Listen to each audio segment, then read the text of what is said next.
Најавивте оставки побаравте оставки од министерот за надворешни работи и за внатрешни работи. Кога можеме да очекуваме да поднесете интерпелација во собранието и со кои докази ќе ги подкрепите? Па зарем има поголем доказ да се нарече собствената нација искомплексирана нација? Зарем треба да покажеме материјален доказ поголем од тој доказ, за да на еден државен службеник кој што прима плата од истата таа нација да се нарече искомплексирана нација. Мислам дека самиот факт што до овој момент тој господин не ја презел целокупната одговорност за таа своја нестрекна изјава доволно говори и за неговата личност и за неговиот карактер. Мислам дека немаше потреба ни да чека да ВМРО-ДПМНЕ поднесе предлог за негова апелација во рамките на Собранието на Република Македонија, за да истиот излезе пред оваа вистинска нација и пред граѓаните на Република Македонија да понесе одговорност и да ја напушти функцијата министер за надворешни работи.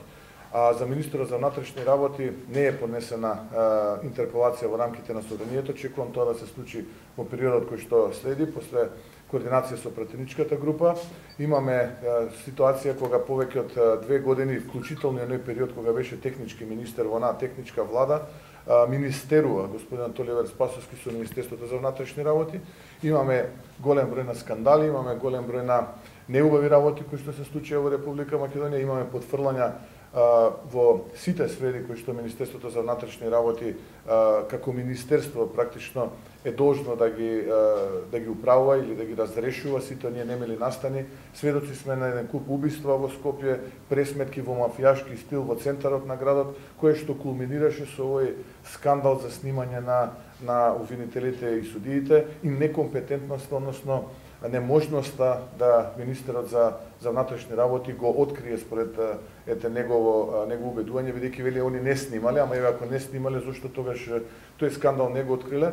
И во име на тоа побаравме исто така веднаш подитно формирање на комисија каде што ќе ја раководи човек кој што ќе биде предлог на опозицијата, кој што ќе ги анализира, систематизира и преслуша сите оние материјали кои што според министерот сега се наоѓаат на сигурно во Министерството за внатрешни работи, па да биде јавноста сведок, исто како што беше сведок на оние реални шоуа што се случува пред 2-3 години и на сето она што се случуваше во судниците кога на подготвени стенограми определени медиуми известува што се зборувало и како се зборувало. Мислам дека јавноста заслужува исто така сега да слушне како комуницирала власта со јавните обвинители, како е власта комуницирала со судството, па на тој начин ќе можеби ќе откриеме тајната формула зошто немаме осудителна пресуда за подкуп, зошто случајот Глобал исто така немаме осудителна пресуда, зошто само ВМРО-ДПМНЕ, поранешни и сегашни функционери на ВМРО-ДПМНЕ се цел на прогон од страна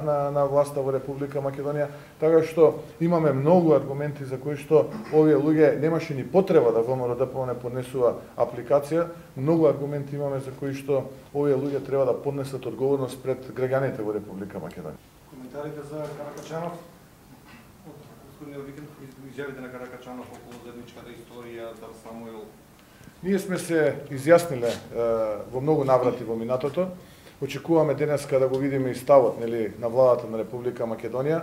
Ставот на ВМРО-ДПМНЕ сме окажале во минатото, уште кога овој документ беше потпишан помеѓу владата на Република Македонија и владата на Република Бугарија, бидејќи се уште постојат сили кои што и во двете страни гравитираат, кои што не мислат добро на добрососедските односи помеѓу овие две земји. Во таа насока се и овие изјави на господинот Каракачанов, кој како што гледам е прилично актуелен во соседна Бугарија по една не така добра тема, а тоа е дека постои основано сомнение за подкуп кој што е поврзан со издавање на бугарски пасоши, така што предпоставувам сега овој квази патриотски набој и крик на господинот Каракачанов е во функција на таа политика. Економијата растеше статистички, но како гледа на тоа бизнес секторот? Случаите дека инвестициите се негативни, градежништвото е негативно. Единствен раст е забележан само во технолошко-индустриските зони, практично кога ние странски инвеститори. И кај невработеноста, таму е зголемена вработеноста на сметка на невработеноста, но истовремено и нивната економска активност. Практично домашната економија е на колена. Тоа се должи на сите овие погрешни политики кои што ги прави владата. А зголемената економска активност на странските инвеститори поради зголемената побарувачка во нивните земји каде што они практично го извезуваат своето производство.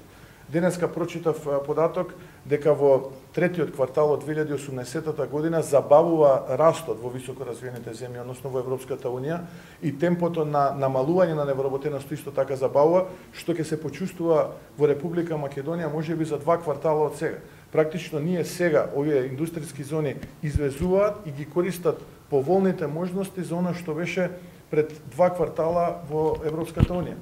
Ние не ја искористивме поволната економска ситуација во светот и во Европската Унија изминативе 2 години, не успеавме позначителни стапки на раст да генерираме.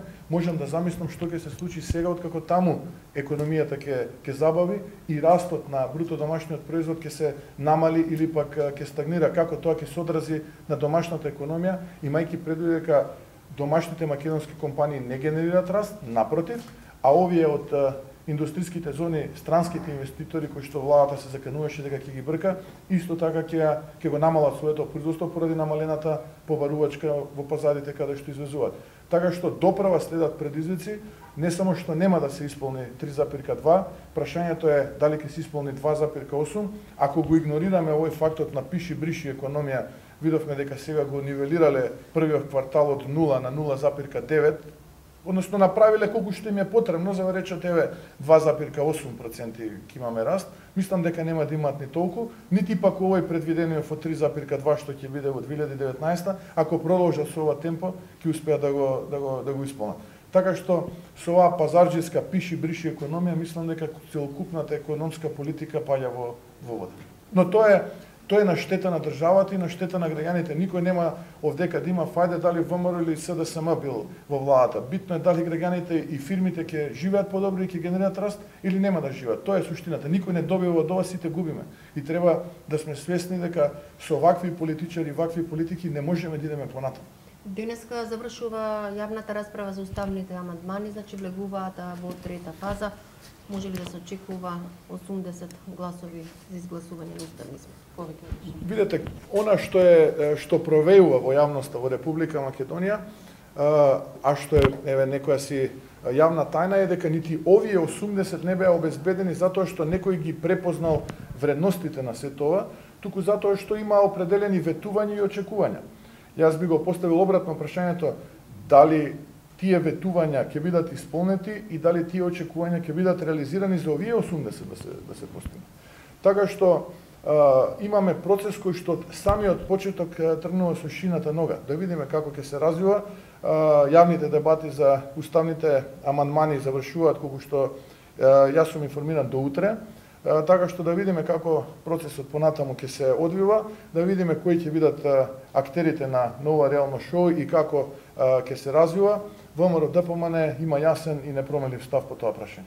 Знаеме дека ВМРО-ДПМН се залага за рамен данок, дали тоа значи дека ако по иднина вие бидете креатор на економските политики, дека ќе извршите ревизија на сегашната даночна реформа што се воведува? Токму така, ние и вчера на нашиот протестен марш во Кочани најавивме и побаравме од владата практично да веднаш пристапи кон укинување на мерката за зголемување на даноците, бидејќи тоа негативно ќе се одрази во економскиот амбиент во Република Македонија и за граѓаните, но и за економските оператори и за компаниите.